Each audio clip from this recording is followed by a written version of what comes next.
Today we're going to talk about a very specific problem I had with my Wyze Cam V3, how I fixed it, and how Wyze's response in terms of customer support was. Now, I understand that this is probably going to be viewed by very few of my regular subscribers, but just in case someone out there is Googling, looking for a solution to this problem, this might be that solution. So I figured I would take a couple of minutes out of my morning to quickly go through this story. So I have Wyze Cam V3s strewn about my house in pretty much every room.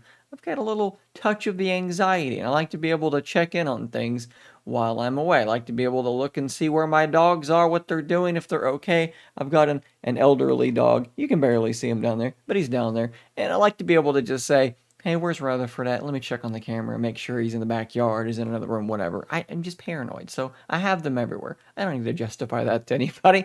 And yesterday, I came in here into the studio, and as I entered that door, I heard the little chime, and I heard the Wyze Cam say whatever it is, ready to connect or something like that. It was going through its setup process.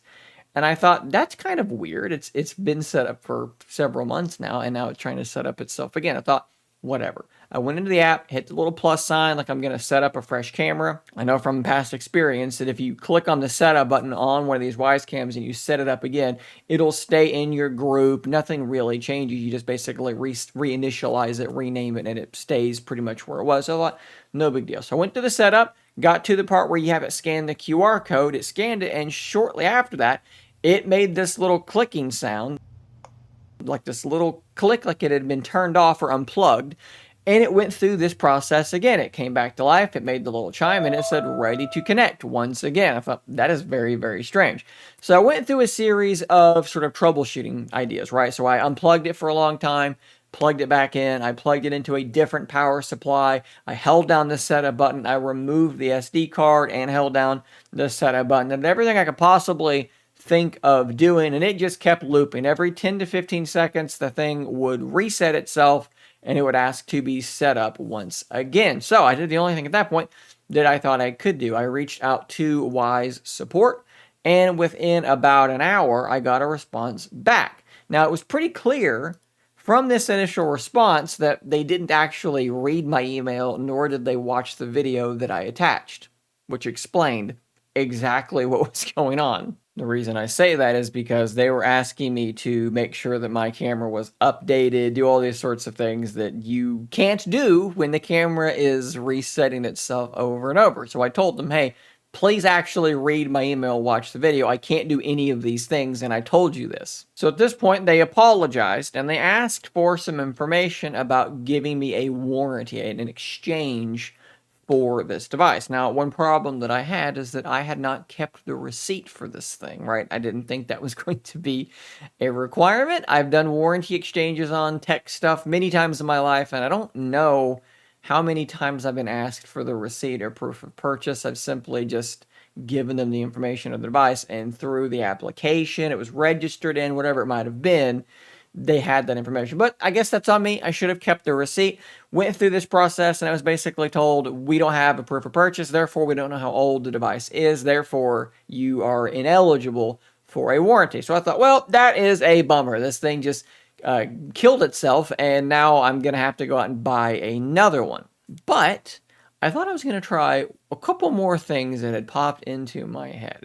It seemed obvious to me that what it was doing was very similar to what it would do if you were just constantly holding down that reset or that setup button on the bottom. So I took a little sharp tool and I popped out the piece of rubber that goes in the hole where that button is.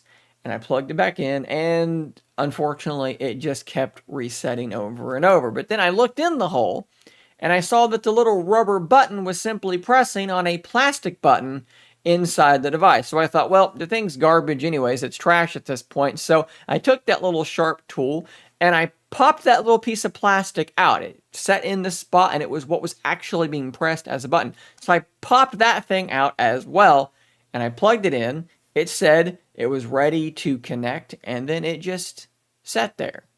for longer than 10 or 15 seconds. In fact, it sat there as long as I needed it to because that was the problem. Something was wrong with that actual button. It was sticking in its depressed state, and it was just resetting the camera over and over. Now, I did have an issue actually getting it set back up, and I ended up having to take that tool, and I ended up having to basically poke inside the hole that I just made to simulate pressing the button to get it back into setup.